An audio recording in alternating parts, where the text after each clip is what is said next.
And we want to continue with that discussion. Now, joining us via Skype once again is our Tobago guest, and we were talking about, just before the break, dialysis and the importance of it. So we're going to continue with that. A registered nurse, rather, Denise Lashley Agard, who is the head nurse dialysis unit at the Tobago Regional Health Authority. Denise, we were talking about dialysis, and you were explaining to us what dialysis is. Can you continue with that?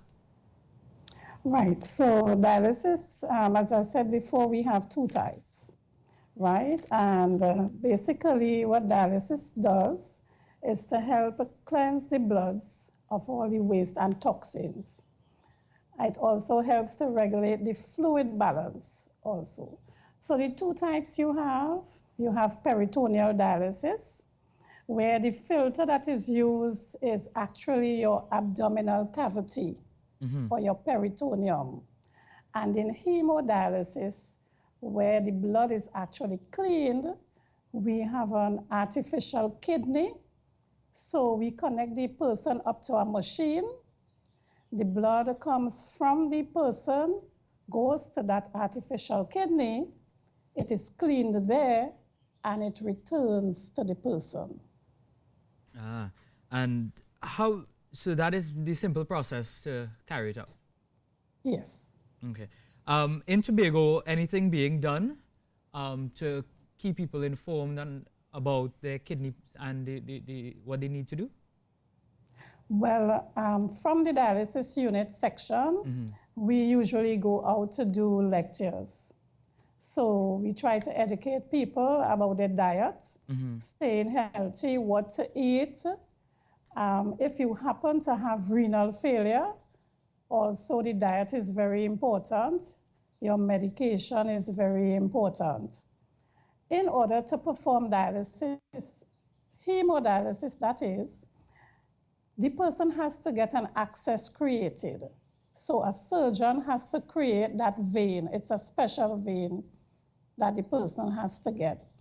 And coming up in April, from the 15th of April to the 19th of April, we have a group coming from the United States of America who will be creating what we call the fistula. That is the access that the person has to get in order to be able to dialyze.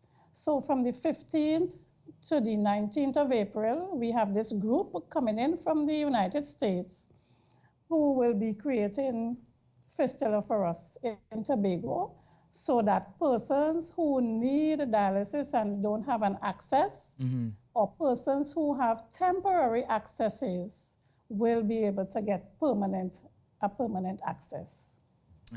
And people definitely need to go to their doctor and get checked.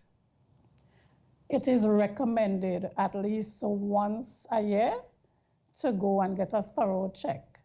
Especially the persons who are diabetics or hypertensive, because diabetes is the leading cause of renal failure in Trinidad and Tobago at this point in time. And the symptoms of kidney disease, what can people look out for? Well, because the kidney not functioning, the body cannot get rid of the waste, so you will have the waste building up. The body cannot get rid of the fluid. You will have fluids building up. So you will find that persons will start exhibiting signs of edema, swelling of the legs, of the face, around the eyes.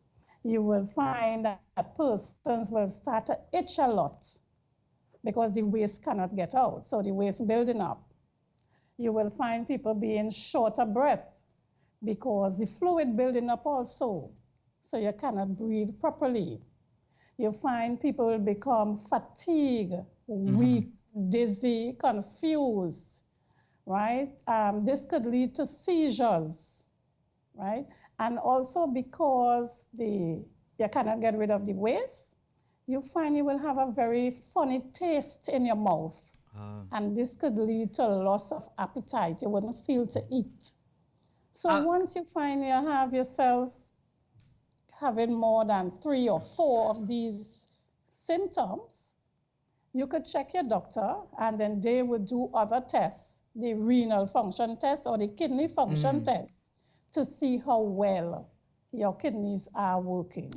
Is there any specific age that people should go and get checked? You could go to get checked from the time you reach in your 20s. In the 20s. Because although I said that diabetes is the leading cause, you also have genetic disposition. So you find persons with polycystic kidney where the mother might have it and might just pass it down to the children. Yeah. Right? So once you know that your mother or your father had polycystic kidney, it is best that you do your checks, start doing your checks early. Yeah, and that is some good advice. People definitely need to go and get checked out. Denise Lashley Agard, registered nurse, who is the head nurse at the dialysis unit of the Tobago Regional Health Authority. Thank you very much for joining us this morning, giving us all of that information, which is very important. Today, we commemorate World Kidney Day.